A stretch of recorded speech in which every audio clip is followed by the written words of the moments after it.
नमस्कार, मी मंदार जोशी. तारांगणमध्ये आपलं खूप खूप स्वागत. रसिको, आत्ता मी सिटी लाईटमध्ये आहे आणि तिथं आत्ता एशियन फिल्म फेस्टिवलचं उद्घाटन झालं आणि माझ्याबरोबर आहे प्रसिद्ध अभिनेत्री स्मिता तांबे. स्मिता, तारांगणमध्ये तुझं खूप खूप स्वागत.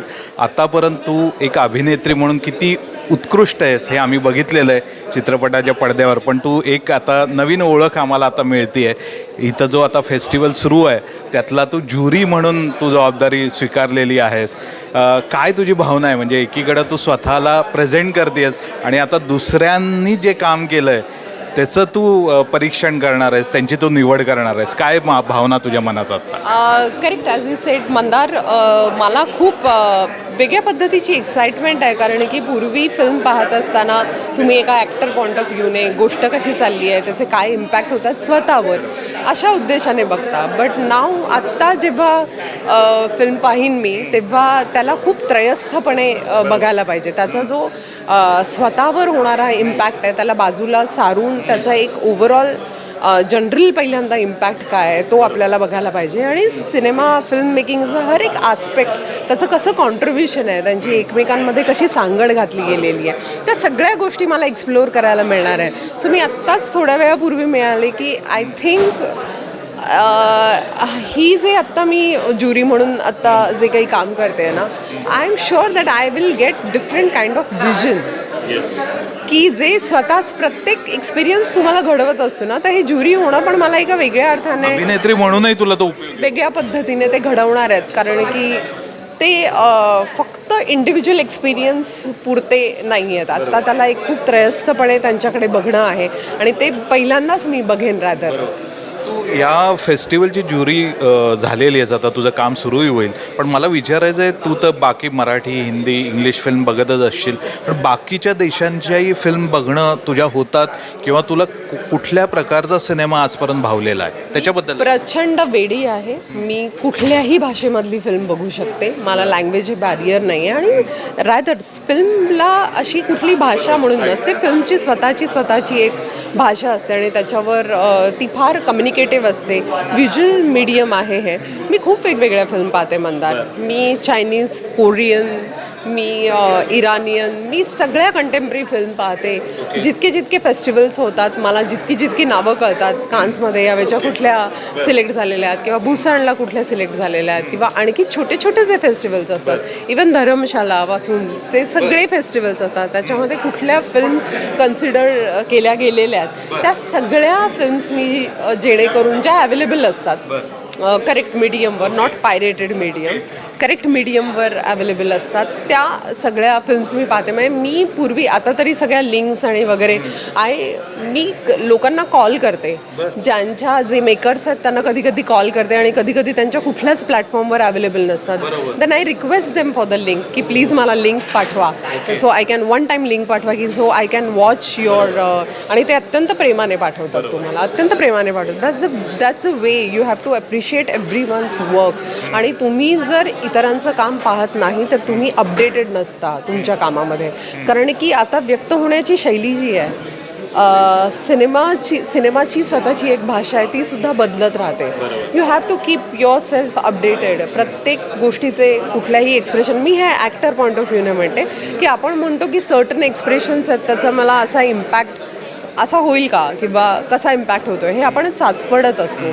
बट समटाईम्स दुसऱ्याचं जेव्हा आपण काम बघतो, माय गॉड दिस एक्सप्रेशन वर्क्स लाईक हेल. ही कशी अशी वर्क करते एक्सप्रेशन, हा कसा क्राफ्ट वर्क करतोय, हे सगळंच विजन तुम्हाला मिळतं. किती दिग्गज परफॉर्मर्स आहेत, किती दिग्गज ॲक्ट्रेसेस आहेत, त्यांनी फक्त एक एलिमेंट पकडून, म्हणजे शरीराचा एक एलिमेंट पकडून त्यांनी काय लिहिलंया त्यांच्या स्क्रीनवर होल्ड प्रस्थापित केलेलं आहे आणि ज्या पद्धतीने त्या सिनेमामध्ये इम्पॅक्टफुल काहीतरी एक मेमरी आणि व्हिज्युअल तुम्हाला देऊन जातात. ही सगळी इंटरेस्टिंग लर्निंग प्रोसेस आहे अँड विच आय फाइंड की you have to keep yourself updated. Start appreciating other work, then only you will get the clear vision, then you will only get the updated version of you.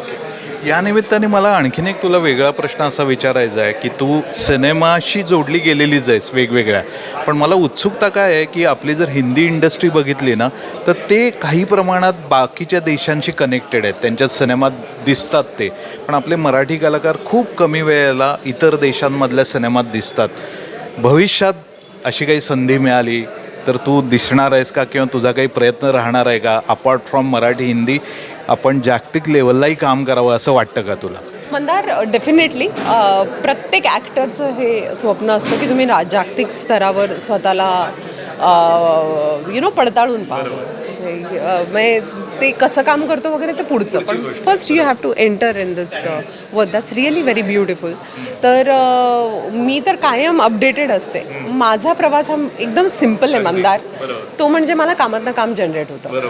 मला नेहमी माझ्या कामातनं काम मिळालेलं आहे. मला आत्तापर्यंत ज्या ज्या माझ्या आयुष्यातल्या बेस्ट फिल्म्स मिळालेल्या आहेत ना, ती म्हणजे त्या डिरेक्टरने पूर्वी कधीतरी माझं काम पाहिलेलं आहे आणि त्यांचा त्याच्यावर माझ्या त्या असण्यावर तिकडे त्या असण्यावर पूर्ण विश्वास आहे.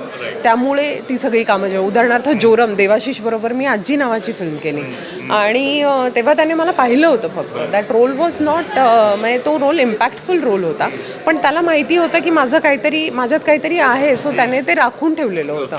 ते जनरेट झालं जवळपास 7-8 वर्षांनंतर. सो आपल्याला माहीत नसतं आपली कलाकृती जगातल्या कुठल्या कोपऱ्यातला माणूस बघतो हे आपल्याला माहीत नव्हतं.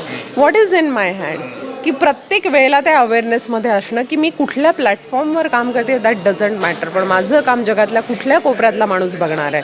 I don't have rights, I can't afford to take a chance. त्यामुळे प्रत्येक वेळेला त्याच जोमाने, त्याच जिद्दीने, त्याच इंटेन्सिटीने, त्याच प्रतिभेने, त्याच बुद्धीने जितकी तुमच्याजवळ आहे.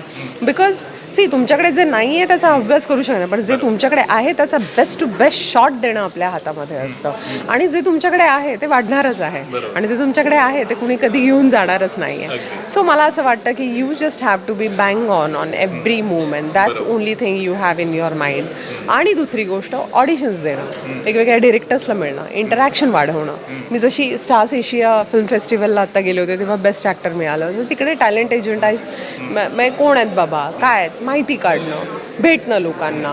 देन सेकंड डे मी ऑस्कर ऑफिसला व्हिजिट करून आले. Okay, because of my friend Swati Shetty. मग जाणं तिकडे बघणं काय इथली पद्धत काय.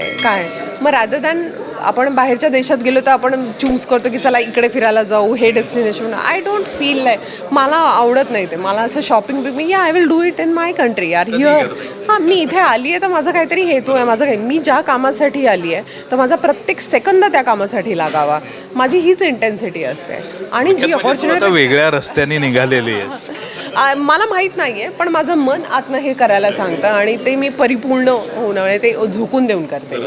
आता नवीन वर्ष सुरू झालेलं, या वर्षात तुझं कोणतं काम आम्हाला बघायला मिळणार? सांगणार नाही आता, बट या दिस स्वतंत्र आम्हाला भेटावं लागेल त्याच्यासाठी सगळंच कसं एका इंटरव्ह्यूमध्ये. खरं आहे, आपण पुन्हा तुला भेटू. पण मला आनंद ह्याच्यासाठी झाला आहे की तू वेगळ्या वाट्याने जातेस आणि काहीतरी नवीन तुझा ठसा तो तिथेही उमटवशील अशी मला खात्री आहे. तर या प्रवासासाठी मी तुला तारांगणतर्फे आणि वैयक्तिक माझ्यातर्फे खूप साऱ्या शुभेच्छा देतो. Thank you so much Mandar. Thank you so much तारांगण.